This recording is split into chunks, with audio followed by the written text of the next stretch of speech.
శ్రీ విష్ణు రూపాయ నమః శివాయ. దాదాపు 210 సంవత్సరాల క్రితం ఒకసారి తిరుమలలో బ్రహ్మోత్సవాలు జరుగుతూ ఉండగా ఓ విచిత్రమైన సంఘటన జరిగింది. స్వామివారి రథం బయలుదేరుతుంది కదా మాడవీధుల్లో. అలా మాడవీధులన్నీ చుట్టుకుని ఈశాన్యం మూలకి వచ్చాక ఆ మాడవీధుల దగ్గర సరిగ్గా రథం ఆగిపోయింది. ఇంకా ఒక 100 మంది చేరి లాగడం మొదలు పెట్టారు. ముందుకు కదలలే. ఇదేమిటి, ఇందాక దాకా మామూలుగా వెళ్ళిన రథం ఎందుకు ఆగిపోయింది, పొరపాటున చక్రాల్లో ఏమైనా ఇరుక్కుందా అని చెప్పి అన్ని పరీక్షించినా ముందుకు కదలలేదు. అప్పుడు కొంతమంది అర్చక స్వాములకి ఒక ఆలోచన వచ్చింది. వచ్చి ప్రధాన అర్చకులతో అన్నారనమాట, మీరు నిన్న ఒక మహాభక్తురాల్ని అన్యాయంగా అవమానించి గుళ్ళోంచి బయటికి గెంటేశారు కదా, స్వామికి అది ఆగ్రహం తెప్పించి ఉంటుంది, అందుకే ఇక్కడ ఆగిపోయింది రథం. వెళ్ళి ఆవిడ క్షమార్పణ చెప్దాము, చెప్పి ఆవిడ చేత మళ్ళీ హారతి ఇప్పిస్తే ముందుకు నడుస్తుంది అని అంటే ఆ ప్రధాన అర్చకుడు ఏమీ లేదు అదే వెళ్తుందని చెప్పి ఇంకా చాలా మందిని తెప్పించి ప్రయత్నించిన రథం అంగుళం కూడా ముందుకు సాగలేదు. అప్పుడు ఈ పూజారులందరూ వెళ్ళి ఆవిడ ఆశ్రమం దగ్గరికి వెళ్ళేసరికి ఆవిడ ఒక చిన్న వెంకటేశ్వర స్వామి విగ్రహం పెట్టుకుని అక్కడ కన్నీరు మున్నీరుగా ఏడుస్తున్నారు తల్లి. అప్పుడు ఆవిడ పాదాల మీద పడి, అమ్మ మీరు వచ్చి హారతిస్తే తప్ప స్వామి కదిలేలా లేరు, రథం మీ ఆశ్రమానికి దగ్గరలో ఆగిపోయింది అని చెప్తారు. అప్పుడు ఆవిడ, అయ్యో నా కోసం వచ్చి నా గుమ్మం దగ్గర నిలబడి ఉన్నాడా, ఎంత కారుణ్యం స్వామి నీదని పరుగు పరుగును బయటకు వచ్చి రథం దగ్గరికి హారతిస్తారు. ఇవ్వగానే అప్పుడు ఆ రథం మళ్ళీ ముందుకు సాగుతుంది.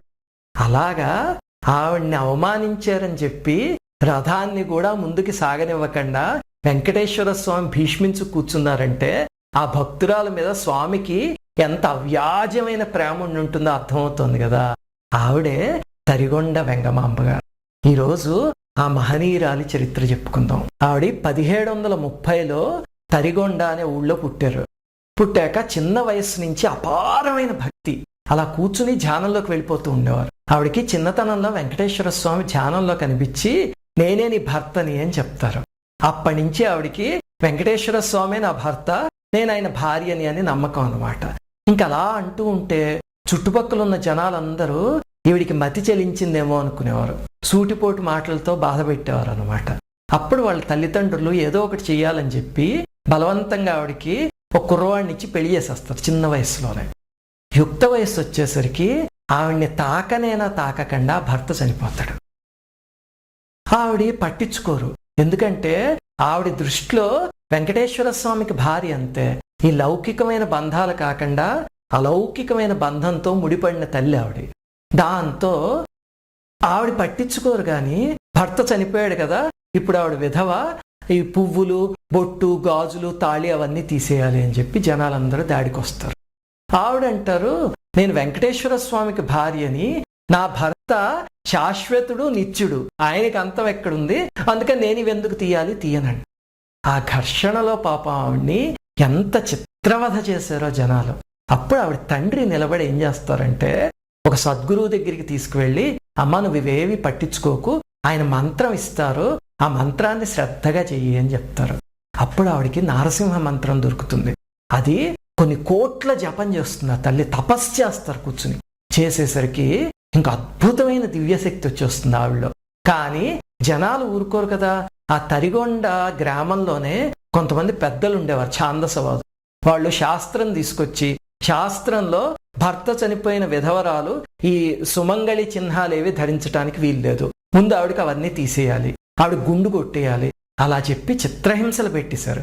దాంతో ఒకసారి పుష్పగిరి పీఠాధిపతి వస్తారు ఆ ఊరికి. ఆయన కూడా చాలా తపస్సంపన్నులు, చాలా గొప్ప ఆయన.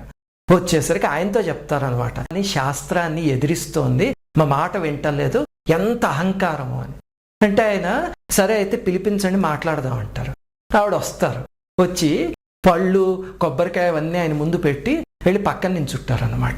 నించునేసరికి ఆయన అంటారు, నీకు శాస్త్రం మీదే నమ్మకం లేదేమో అనుకున్నాను, సంస్కారం కూడా లేదా, ఒక గురువు ఇక్కడ కూర్చుని ఉంటే నమస్కారం పెట్టాలని తెలీదా, ఆ పాటి సంస్కారం లేదా అంటే ఆవిడ చిరునవ్వు నవ్వి, నా స్వామి నా చేత నమస్కారాలు అందుకుంటూ ఉంటాడు, అవి అందుకునే అర్హత వేరే వాళ్ళకి లేదు, మీకు కావాలంటే మీరు పక్కకి తప్పుకోండి, నేను నమస్కారం పెడితే ఏమవుతుందో చూపిస్తా అంటారు. అనేసరికి ఏమవుతుందని చెప్పి ఆయన పక్కకి తప్పుకుంటే ఆయన కూర్చున్న సింహాసనం ఉంటుంది కదా, దానికి నమస్కారం చేస్తారంతే. దెబ్బకి ఆ సింహాసనం భస్మం అయిపోయి బూడిదైపోయి అక్కడ పడిపోతుంది.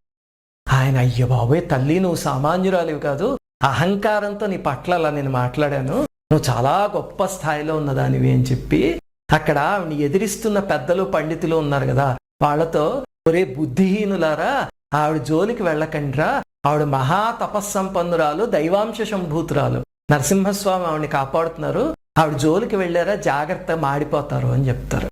చెప్పి ఆయన వెళ్ళిపోతారు. కొన్నాళ్ళు ఆవిడ కూర్చుని హాయిగా ఆ ఆలయంలో ఒక ఆంజనేయ స్వామి విగ్రహం ఉండేది, అక్కడ తపస్సు చేసుకుంటూ ఉండేవారు. ఒకరోజు ఆ పండితులకి విపరీతమైన ఉక్రోషం వచ్చేసి పొద్దు పొద్దుని ఈవిడి మొహం చూడాల్సి వస్తుంది అంటే విధవ, అది కూడా శాస్త్రాన్ని పాటించట్లేదని ఆవిడ అక్కడ తపస్సు చేసుకుంటుంటే అమానుషంగా జుట్టు పుచ్చుకుని ఆలయంలోంచి బయటికి ఈడ్చుకుని వచ్చి పడేస్తారు. చూడండి, మనం అనుకుంటాం జీవితంలో ఏదో చిన్న కష్టం అవమానం జరిగితే నా అంతటి మహాభక్తుడికి అవమానమా, భగవంతుడు ఏం చేస్తున్నాడు అక్కడ కూర్చుని అని. భక్తురాలంటే మరి ఆవిడ ఎన్ని కష్టాలు పడ్డారో చూడండి.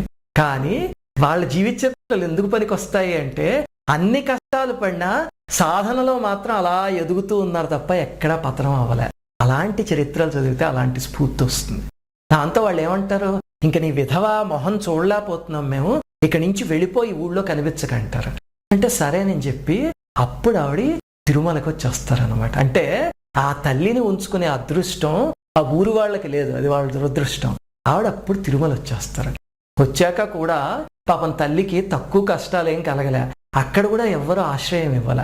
మెల్లిగా మాట ఇక్కడికి కూడా వ్యాపించి భర్త చనిపోయిన ఆవిడ సుమంగళి స్వరూపంలో ఉంది అని చెప్పి మళ్ళీ ఆవిడని ఎదిరించడం మొదలుపెట్టి ఆవిడకి ఆశ్రయం ఇవ్వకపోతే పాపం ఆ మండపాల్లోనూ గుడి అరుగు మీద పడుకుని ఎండకి ఎండిపోతూ వర్షానికి తడిసిపోతూ, స్వామి నిన్ను నమ్ముకుని వచ్చాను, నా భర్తను అన్నావు నువ్వు, ఇదేనా భార్యను చూసే పద్ధతి అని చెప్పి పాపం ఏడుస్తుంది బాధతో తల్లి.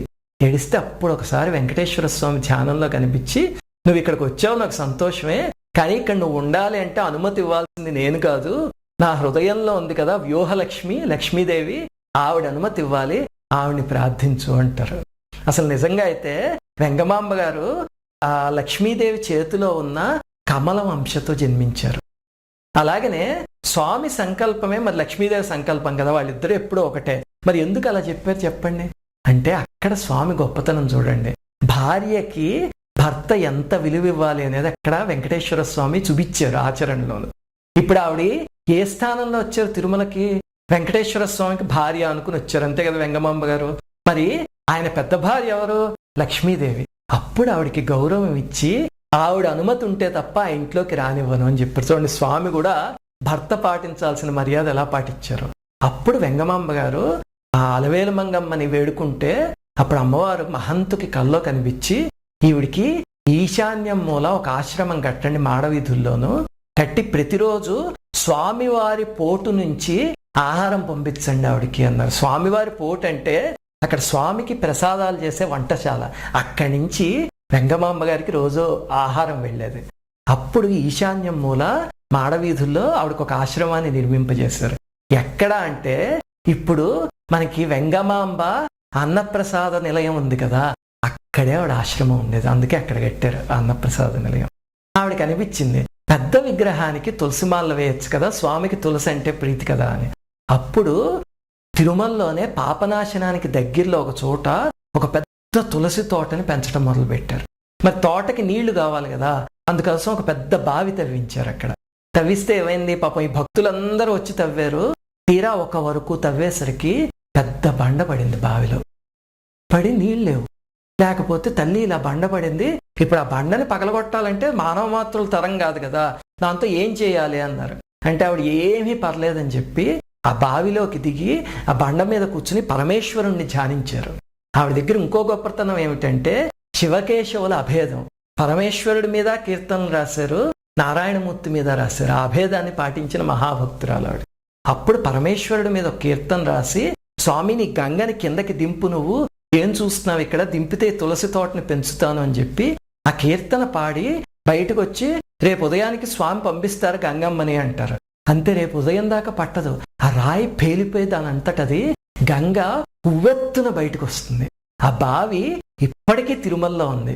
శ్రీవారి గజశాల ఉంది చూడండి, ఏనుగుల్ని పెడతారు కదా, మీరు ఆ గజశాల దగ్గరికి వెళ్ళగలిగితే కనుక దానికి చాలా దగ్గరలో ఉంది, అమ్మోరి బావి అని పిలుస్తారు. అది వెంగమాంబ గారు తన తపశ్శక్తితో నీటిని బయటికి తెప్పించిన బావి అన్నమాట. ఇంకా అక్కడి నుంచి ఆ తల్లి రోజు తులసిమాల చేయడం అందంగాను తీసుకొచ్చి స్వామికి అలంకరించి పొంగిపోతూ ఉండడం. రోజు దర్శనం అయిపోయి రాత్రి పవళింపు సేవ అయిపోయాక అప్పుడు తన కుటీరానికి వచ్చి అక్కడ కీర్తనలో అవన్నీ పాడుతూ ఉండేవారు. అవి వినడానికి కొన్ని వందల మంది భక్తులు చేరిపోయేవారు, యాత్రికులందరూ అక్కడ. ఎందుకంటే ఆవిడ బ్రహ్మాండమైన వాగ్గేయకారిణి, అద్భుతంగా రాసేవారు, అద్భుతంగా పాడేవారు. ఇది చూసి ఆలయంలో ఉన్న అక్కారాం దీక్షితులోని ఒక ప్రధాన అర్చకుడికి కంటగింపు వస్తుంది అన్నమాట. ఆయన విపరీతమైన మంది, మార్బలం, శక్తి, జనం అందరూ ఉన్న మనిషి. అలాంటిది ఇప్పుడు ఈవిడ ఎక్కడో బయట నుంచి వచ్చి ఇక్కడ ఇలా చలామణి అయిపోతుంది ఏమిటి గొప్పగా అని ఇంకా ఆవిడని ఏడిపించడం మొదలు పెడతారు. ఎన్ని విధాలుగా ఏడిపిద్దామని చూస్తారో, సూటి పోటీ మాట్లాడడం. అలాగే ఈవిడ విధవ ఇలాంటి అలంకారాలు ధరించి లోపలికి రావడం ఏంటి, అసలు బయటికి గెంటేయండి, అలా ఎన్ని చెప్పినా పాపం ఆవిడ సహనంతో అన్నీ భరిస్తారు. ఎందుకంటే అందరిలోనూ వెంకటేశ్వర స్వామిని చూసే మహనీయురాలు ఆవిడ. అయితే ఒకసారి ఏమవుతుంది, బ్రహ్మోత్సవాలప్పుడు ఆవిడ తులసిమాల చేసి తీసుకొచ్చి స్వామికి వేసి హారతిస్తారు బ్రహ్మోత్సవాలు ప్రారంభమయ్యే సమయానికి. అప్పటికి ప్రధాన అర్చకుడు ఇంకా హారతి ఇవ్వరు. దాంతో ఈయన కోపం వచ్చి వస్తుంది. నేను హారతి ఇవ్వకుండా బ్రహ్మోత్సవాలు ప్రారంభించడానికి ఒక విధవ, ఒక వితంతువు వచ్చి హారతి ఇస్తుందా, ఎలా ఇస్తుందో చూస్తానని చెప్పి ఆవిడ్ని మెడ పట్టించి బయటికి గెంటించేసి ఇంకా ఆలయంలోకి నువ్వు రావడానికి వీల్లేదు, నీ వితంతు మొహంతో బ్రహ్మోత్సవాలుకి ఎదురుపడడానికి వీల్లేదు అని చెప్పి ఇద్దరు బలిష్టమైన వ్యక్తుల్ని గుమ్మం దగ్గర పెట్టించి ఆవిడ ఆలయంలోకి రానివ్వరంతే. ఇంకా దాంతో పాపం ఆవిడ ఏడుస్తూ వెళ్ళి పాకలో కూర్చుని, ఏమిటి స్వామి నీ దర్శనం లేదా నాకు ఇంకా అని బాధపడుతుంది. అప్పుడే నేను మొట్టమొదటి చెప్పిన రథం సంఘటన జరిగింది చూడండి, అది అప్పుడే జరుగుతుంది. జరిగేసరికి మిగతా అర్చకులందరూ తెలుసుకుని తప్పుని ఆవిడ ఆలయంలోకి రమ్మంటారు. కానీ ఈ అక్కారాం దీక్షితులకి ఇంకా అసూయ వస్తుంది. వచ్చి ఆవిడ ఎలాగైనా అవమానించాలి, ఎన్ని విధాలుగా అవమానించినా ఆవిడ ఉక్రోషం పొందట్లేదు. అది పొందితే ఆయన తృప్తి పొంది ఉండేవాడు, ఆవిడేం పట్టించుకోవట్లేదు. అందుకని ఏం చేసేవాడు, ప్రతిరోజు భోజనం తినేశాక అరిటాకులు ఉంటాయి కదా, ఎంగిలాకులు, కుటుంబం అవన్నీ ఎత్తి తీసుకొచ్చి ఆవిడ కుటీరం దగ్గర తులసి తోట పెంచుకునేవారు, దాని మీద పడేసేవాడు. పడేస్తే ఆవిడికి తల్లికి ఎంత సహనమో చూడండి. పిల్లవాడు మలమూత్ర విసర్జన చేస్తే తల్లి సహనంతో శుభ్రం చేయదు. అలాగే తల్లికి అందరూ పిల్లలే, అందరిలోనూ వెంకటేశ్వర స్వామిని చూసుకునే తల్లి ఆవిడ.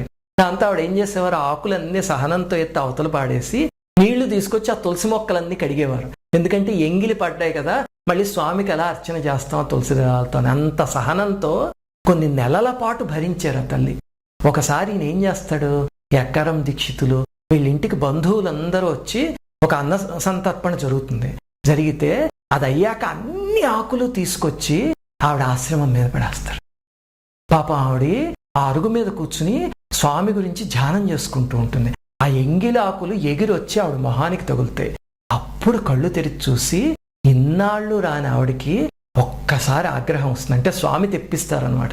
తెప్పించి ఏం అహంకారం నీది, సహనంతో చూస్తూ ఉంటే చాతకాంతనం అనుకుంటున్నావా, ఇదిగో ఇదే శాపం ఇస్తాను, ఈ క్షణంలోనే నువ్వు నీ వంశము మొత్తం చనిపోతారు పొండి అని చెప్పిస్తారు. అంతే, అక్కడికక్కడ పడి చచ్చిపోతాడు అంతే ఆ ప్రధాన అర్చకుడు. ఆయన కుమారుడు చనిపోతాడు, మనవడు కూడా రక్తం కక్కుకుని గిలగిల కొట్టుకుంటూ ఉంటాడు. అప్పుడు ఆయన భార్య మనవుణ్ణి ఎత్తుకుని తీసుకొచ్చి ఆవిడ పాదాల మీద పడేసి, తల్లి నువ్వు ఆదిశక్తి స్వరూపానివి, శాంతించమ్మా, నువ్వు నీ ఆగ్రహం వస్తే మేము తట్టుకోగలమా, మూఢుడు తప్పు చేశాడు నీ పట్ల, కనీసం నా మనవణ్ణైనా కాపాడు, ఎందుకంటే స్వామి అర్చనలో ఉన్న కుటుంబం మాది, మా వంశం నిర్వంశం అయిపోతే ఇంకా నీ స్వామికి అర్చన ఎలా చేస్తాం మేము అని అడుగుతారు. అడిగితే అప్పుడు ఆవిడికి కరుణించి, సరే అయితే నా శాపానికి ఒక చిన్న సడలింపు, ఇప్పటి నుంచి మీ వంశంలో ఒక మగపిల్లవాడు మాత్రం బతుకుతాడు స్వామికి అర్చన చేయడానికి అని చెప్తారనమాట. అప్పటి నుంచి కూడా ఆ వంశం అలాగే నడుస్తుంది. అలాంటిది మహనీయుల వాక్శక్తి అంటే. చూడండి, మనలో చాలా మంది ఏదో శాస్త్రంలో ఎక్కడో ఒక మాట విన్నామో, లేకపోతే ఎవరో ప్రవచనకర్త ఏదో ఒక ఉపన్యాసంలో చెప్పారో అని చెప్పి వచ్చి మహాత్ముల్ని, అవధూతల్ని నానా మాటలు అంటూ ఉంటాం. ఆయన ఈ మతానికి చెందినవాడు, ఆయన ఈ కులానికి చెందినవాడు, ఈయన్ని గౌరవిస్తారేంటి అని నోరు పాడేసుకుంటాం. చూడండి, మహాత్ముల పట్ల ఎప్పుడూ అలా చేయకండి. ఇదిగో ఈ సంఘటన ఒక కనువిప్పు కావాలి, అందుకే చెప్తున్నాను. మనం చదువుకున్న శాస్త్రం ఎంత, మన బతుకులు ఎంత. మా అవధూతల వీడియోల కింద కామెంట్స్ పెడుతూ ఉంటారు కొంతమంది వచ్చి అవధూతల మీద నోరు పాడేసుకుంటూ, శాస్త్రంలో ఏముంది ఎలా ఉంది. ఎప్పుడు మహాత్ముల మీద నోరు పాడేసుకోకండి. భగవంతుడు ఆయన్ని తిట్టినా ఊరుకుంటాడేమో కానీ ప్రకృతి ఊరుకోదులేండి. భక్తుల్ని తిడితే మాత్రం ఊరుకోడు. ఇదిగో ఇలాంటి సంఘటనలు జరుగుతాయి. అది ఆ తిట్టిన మనిషినే కాదు, వాళ్ళ కుటుంబాన్ని, భార్య పిల్లల్ని, తరతరాల్ని కట్టి కుడిపేస్తుంది. మామూలుగా కాదు. ఎప్పుడు మాత్రం అలాంటి పాపం చేయకండి. ఆయన అంత ద్రోహం చేశాడు, ఆవిడ శపించారు, చనిపోయాడు. కానీ ఆ తల్లికి మాత్రం మనసు ఊరుకోదు. అయ్యో, నా వల్ల ఒక జీవికి ఎంత బాధ కలిగింది, ఏంటి అంత క్షణికమైన ఆవేశం, ఇంత తపస్సు చేసిన దాన్ని నాకు ఇంత కోపం అని చెప్పి ఆ రోజు బాధపడుతూ తిరుమల ఆలయంలో హారతి ఇవ్వడానికి వెళ్తారు. అప్పుడు మొట్టమొదటిసారి వెంకటేశ్వర స్వామి సశరీరంగా ఆవిడికి దర్శనమిస్తారు, చతుర్భుజాలతోనూ. అంటే నేను చెప్పాను చూడండి, తిరుమలలో 2 ప్లేన్స్ ఉన్నాయి. మనకి కనిపించే ప్లేన్ ఒకటిను, మనకి కనిపించని వైకుంఠం ఒకటి. మొట్టమొదటిసారి ఆవిడికి ఆ దర్శనం అవుతుంది. అయ్యి స్వామి తన దశావతారాల్ని, తన విశ్వరూపాన్ని చూపిస్తారు ఆవిడికి. చూపించి, అందరిలో ఉన్నది నేనే కదా, నీకు ఆ కోపాన్ని తెప్పించింది కూడా నేనే. ఎందుకంటే పరమ భక్తులతో ఎలా మెలగాలి అనేది జాతికి కనువిప్పవ్వాలి. అందుకని నేనే నీ ఆగ్రహం రూపంలో వచ్చి శపించాను. నువ్వేం బాధపడకు. ఈ రోజు నుంచి నేను ఒక శాసనం చేస్తున్నాను. తిరుమలలో ప్రతిరోజు రాత్రి ఆఖరణ నాకు జరిగే సేవ నీ హారతి అవ్వాలి. కలియుగాంతం వరకు ప్రతిరోజు నువ్వు ఇలాగే వచ్చి నాకు హారతి ఇస్తావు అని ఆ తల్లికి వరం ఇస్తారు వెంకటేశ్వర స్వామి. ఆవిడ, నేను చెప్పాను కదా, గొప్ప రచయిత్రి, కవయిత్రి అని. అయితే ఆవిడ ఆశ్రమంలో కూర్చుని వెంకటాచల మహత్యం అని వెంకటేశ్వర స్వామి కళ్యాణానికి సంబంధించినంత ఒక అద్భుతమైన కావ్యం కింద రాశారు తెలుగులో. అయితే ఆవిడ వెంకటాచల మహత్యం రాస్తూ ఉంటే అది వినడానికి స్వామి వచ్చి ప్రతిరోజు రాత్రి ఆవిడ కుటీరంలో కూర్చునేవారు. కూర్చుని, వెంగమాంబ ఈ రోజు సన్నివేశాలు ఏంటో చెప్పు, వినాలనుంది అని చెప్పి ఆయన అడిగి చెప్పించుకునేవారు. అతిశక్తివంతమైన గ్రంథం. ఇప్పటికి కూడా వెంకటాచల మహత్యాన్ని అది తెలుగు పద్యాల రూపంలో కానీ లేకపోతే వచన రూపంలోకి కొంతమంది అనువదించారు. ఆ పుస్తకం కానీ తిరుమలలో కొనుక్కొని దర్శనానికి వెళ్ళి స్వామికి ఆ పుస్తకాన్ని చూపించి, అంటే మనకి ఆ స్వామి దగ్గర పెట్టడానికి కుదరదు కదా, చూపించి ఇంటికి తీసుకొచ్చి పారాయణ చేస్తే పెళ్లి కానీ ఆడపిల్లలైనా మగపిల్లలైనా ఖచ్చితంగా పెళ్ళి అయి తీరుతుంది. అంత శక్తివంతమైన గ్రంథం. ఎక్కడి నుంచి అంత శక్తి వచ్చింది అంటే స్వామి పక్కన కూర్చుని రాయించుకున్నారు కాబట్టి. ఒకరోజు ఒక అద్భుతమైన సంఘటన జరుగుతుంది. ఆవిడ వెంకటేశ్వర స్వామి, పద్మావతి దేవి కళ్యాణ ఘట్టం రమణీయంగా రాస్తూ ఉంటారు. స్వామి కూడా అలా వినేస్తూ ఉంటారు. ఈ లోపల అక్కడ సుప్రభాతానికి సమయం అయిపోయి గంటలు చప్పుడవుతుంది అనమాట. దాంతో అయ్యో వెంగమాంబ, అక్కడ సుప్రభాతానికి వేళ అయిపోయింది, నేను వెళ్ళాలి, బ్రహ్మాది దేవతలు వచ్చేస్తారు అని చెప్పి ఆయన లేస్తారు. ఆవిడ, స్వామి ఊరుకో, ఇంత రసవత్రంగా సంఘటన జరుగుతుంటే ఎక్కడికి వెళ్ళిపోతావు, కూర్చో అంటారు. అంటే ఆయన లేదు, నేను వెళ్ళాలని లేస్తే ఆయన పీతాంబరం పుచ్చుకుంటారు గట్టిగా. ఆయన కదిలి వెళ్ళిపోతుంటే చిరిగిపోయి ఆ మొక్క ఆవిడ చేతిలోకి వచ్చేస్తే ఆవిడ మడత పెట్టి ఆ పూజా మందిరంలో పెట్టి, ఏమిటో నీ చిద్విలాసం అని చెప్పి ఆవిడ కూర్చుని రాసుకుంటూ ఉంటారు. ఈ లోపల అర్చకులు సుప్రభాతం కోసం ఆలయం తెరిచి చూస్తే స్వామివారి పీతాంబరం నిజంగా చిరిగిపోయి ఉంటుంది. ఇదేమిటి అలా చిరిగిపోయింది, ఎవరో పట్టుకు చింపినట్టుగా లేదా, ఇది చాలా విచిత్రంగా ఉంది. ఇలాంటివి ఏవో మహిమలు జరిగాయి అంటే భక్తులకే తెలుస్తాయి, వెంగమాంబ గారిని అడుగుదాం పదండి అని చెప్పి ఆవిడ ఆశ్రమానికి వెళ్తారు. వెళ్ళి, అమ్మా స్వామి పీతాంబరం ఇలా చిరిగిపోయింది, ఏమిటి కారణం అంటే, ఏమిటో ఆయన లేళ్ళు ఆయనే చింపేసుకున్నాడు, ఏదో అక్కడ పూజా మందిరంలో ఉంది, ఆ మొక్క పట్టుకెళ్ళండి అంటారు. వెళ్ళి చూసేసరికి చిరిగిపోయిన మొక్క అక్కడ పూజా మందిరంలో ఉంటుంది. వీళ్ళు అది పల్లకీలో పట్టుకు వెళ్ళి మేళతాళాలతో ఆలయంలోకి తీసుకువెళ్ళేసరికి ఆ మొక్క కాస్త పట్టు పీతాంబరం, పూర్తి పీతాంబరం కింద మారిపోతుంది. స్వామి విగ్రహం మీద ఉన్న పీతాంబరం ఉండదు. అప్పుడు స్వామి నిర్ణయం అని పీతాంబరాన్ని తీసుకెళ్లి మళ్ళీ చుడతారనమాట. అంత మహనీయురాలు ఆవిడ, అంతటి గొప్పది ఆ కావ్యం కూడా. ఈ సంఘటన జరిగాక ఏమవుతుంది, ఇంక తిరుమలలో ఆవిడ కోసం విపరీతమైన భక్తులు పెరిగిపోయి స్వామి దర్శనం చేసుకోపోయినా పర్లేదు, వెంగమాంబగా దర్శనం చేసేసుకుంటే చాలు అని. ఇంకా ఆవిడికి తపస్సు చేసుకునేందుకు ప్రశాంతత వీలు ఉండకుండా పోతుంది. దాంతో ఆవిడ స్వామిని ప్రార్థిస్తారనమాట. స్వామి, నీకు రోజు హారతి ఇవ్వకుండా నేను ఉండలేను, కానీ నీకు తపస్సు చేసుకోవడానికి లేకుండా వీళ్ళందరూ భంగపరుస్తున్నారు, ఏం చేయాలి అని. అప్పుడు స్వామి ఆవిడ్ని, నువ్వు కళ్ళు మూసుకొని నేను చెప్తానని చెప్పి అక్కడి నుంచి అదృశ్యం చేసి తుంబుర కోనుంది, తుంబుర తీర్థం, అక్కడ ఒక గుహలో తీసుకువెళ్ళి కూర్చోబెడతారు. కూర్చోబెట్టి, ఇది రహస్యమైన ప్రదేశం వెంగమాంబ, ఇక్కడికి ఎవ్వరూ రారు, నువ్వు ఇక్కడ కూర్చుని తపస్సు చేసుకో. ఇదిగో ఈ గుహలోనే ఒక బిల ఉంది కదా, ఇందులోంచి నువ్వు వచ్చావంటే నా ఆనంద నిలయంలోకి వస్తావు. ప్రతిరోజు రాత్రి వచ్చి నీ అలంకరణ చేసుకుని హారతి ఇచ్చుకుని వెళ్ళిపో అని స్వామి చెప్తారు. చెప్పేసరికి ఆవిడ అలాగే ఉదయం అంతా తపస్సు చేసుకునేవారు. రాత్రి ఆ గుహలోంచి ఆనంద నిలయంలోకి వచ్చి అక్కడ హారతి ఇచ్చేసి వెళ్ళిపోతూ ఉండేవారు. తిరుమలలో అందరూ వెంగమాంబ గారు హఠాత్తుగా ఎక్కడికి వెళ్ళిపోయారు అని ఆవిడ కోసం వెతికినా ఎవరికీ కనిపించలే. ఇంకంతే తిరుమల అంతా జల్లెడ వేసి గాలించేస్తారు, ఆవిడ దొరకరు. ఈ లోపల ఏమవుతుంది, ఒక కుష్ఠరోగి ఒక అతను తిరుమలకు వస్తాడు. అతని ఒళ్ళు అలా పురుగులు పట్టేసి చీము నెత్తురు కారిపోతూ అందరూ అసహించుకుంటూ ఉంటారు. ఇంకా అందరూ తిడుతూ ఉంటే ఆ మాటలు భరించలేక ఆత్మహత్య చేసుకుందాం అని తుంబురు తీర్థం దగ్గరికి వస్తాడు. వచ్చి అక్కడ దూకబోతుంటే అప్పుడు వెంగమాంబ గారు కనిపించి, నాయన నువ్వు బాధపడకు అని చెప్పి అతన్ని ఒక్కసారి ఇలా స్పృశిస్తారు. వెంటనే కుష్ఠరోగం అంతా పోతుంది. పోయేసరికి తల్లి ఎవరు నువ్వు, మహనీయురాలివి, నువ్వే వెంగమాంబవా అని అడుగుతాడు. అడిగితే ఎవ్వరికీ ఇక్కడ జరిగిన విషయం తెలియకూడదు, జాగ్రత్త, నువ్వు ఈ తీర్థంలో మునుగు, కళ్ళు తెరిచేసరికి పుష్కరిణిలో ఉంటావు అని చెప్తారు. అతను కళ్ళు మూసుకుని ఆ తుంబురు తీర్థంలో మునిగితే కళ్ళు తెరిచేసరికి స్వామి పుష్కరిణిలో తేలుతాడు. అప్పుడు అందరూ చూసి, ఇదేమిటి పుష్కరిణిలో తేలేసరికి నువ్వు, నీ కుష్ఠరోగం అంతా పోయింది అని చెప్పి అతన్ని పుష్కరిణిజుడు అని పిలవడం మొదలు పెడతారనమాట. అంటే పుష్కరిణిలోంచి పుట్టినవాడు అని. అలాగా కొంతకాలం అతను దాచుకుంటాడు, కానీ చివరికి ఎవరో డబ్బాసి చూపించేసరికి వెంగమాంబ గారు ఎక్కడున్నారో చెప్పేస్తారు. అంతే. ఇంకా అక్కడి నుంచి మళ్ళీ తుంబురు తీర్థం దగ్గర ఆ గుహ దగ్గర క్యూలు కట్టేసి జనాలు, తల్లి నా కూతురికి పెళ్ళి అవ్వట్లేదు, నా కొడుకు ఉద్యోగం రావట్లేదు, నాకు మోకాళ్ళ నొప్పి తగ్గించాలి, అంతే కదా. ఎవరు మహాత్ముడు దొరికినా మొట్టమొదట మన కోరికలు ఇవే, లేకపోతే నేను సొంత ఇల్లు కట్టుకోవాలి, నా ఆస్తి కోర్టులో ఉంది, అది నువ్వు తీర్చు. ఇంతే. ఇలా వచ్చేస్తారు జనం. వచ్చేసరికి ఆవిడకి మళ్ళీ అక్కడ కూడా అదే ఎదురవుతుంది. అప్పుడు స్వామికి దండం పెట్టి, స్వామి ఏం చేయమంటావు, నీ హారతిని మాత్రం నేను వదిలి ఉండలేను స్వామి, నాకు ఆ హారతి చేసే అదృష్టం కావాలి, కలియుగాంతం వరకు చేస్తాను అని మాట ఇచ్చావు కదా నువ్వు, కానీ నా తపస్సు చేసుకోవడానికి భంగం అవుతోంది అంటే అప్పుడు స్వామి చెప్తారు, వెంగమాంబ నువ్వు సజీవ సమాధి అయిపోయినా సరే నీ వంశీయులే ప్రతిరోజు వచ్చి రాత్రి నాకు హారతిస్తారు భౌతికంగాను, కానీ ఆ సమాధిలోంచి నువ్వు దివ్య స్వరూపంతో ప్రతిరోజు రాత్రి వచ్చి ఆ ముత్యాల హారతిలో పాల్గొంటావు. అది నీకు నాకు కనిపిస్తుంది తప్ప ఎవరికి కనిపించరు.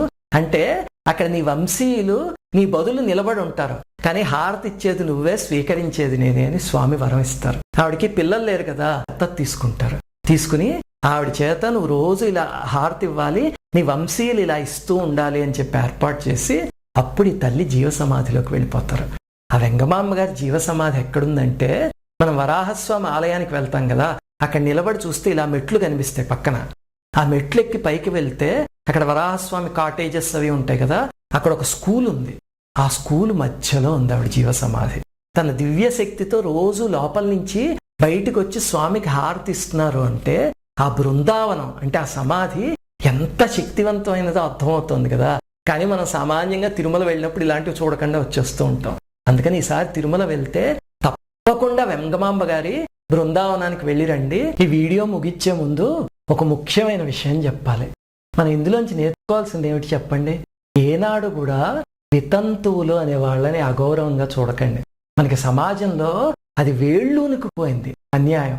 ఏదో ఒక కర్మ వల్ల భర్త చనిపోయి ఉండొచ్చు, ముత్తైదుతనం పోవచ్చు, కానీ మన శాస్త్రంలో వాళ్ళు ఏమని పిలవాలని చెప్పారు చెప్పండి? గంగా భాగీరథి సమానురాలు అని పిలవాలి. అంటే గంగంత పవిత్రమైనదిరా అని శాస్త్రంలో చెప్తే మనం ఎంత దారుణంగా అంటే విధవ అని చెప్పి దాని పక్కన ఒక బూతు మాట కూడా చేర్చి పిలుస్తూ ఉంటాం చాలా అసహ్యంగా. జీవితంలో ఎప్పుడూ ఆ తప్పు చేయకండి. ఈ కథ ద్వారానే అది తెలుసుకుని వాళ్ళని గౌరవిద్దాం. శ్రీమాత్రే నమః.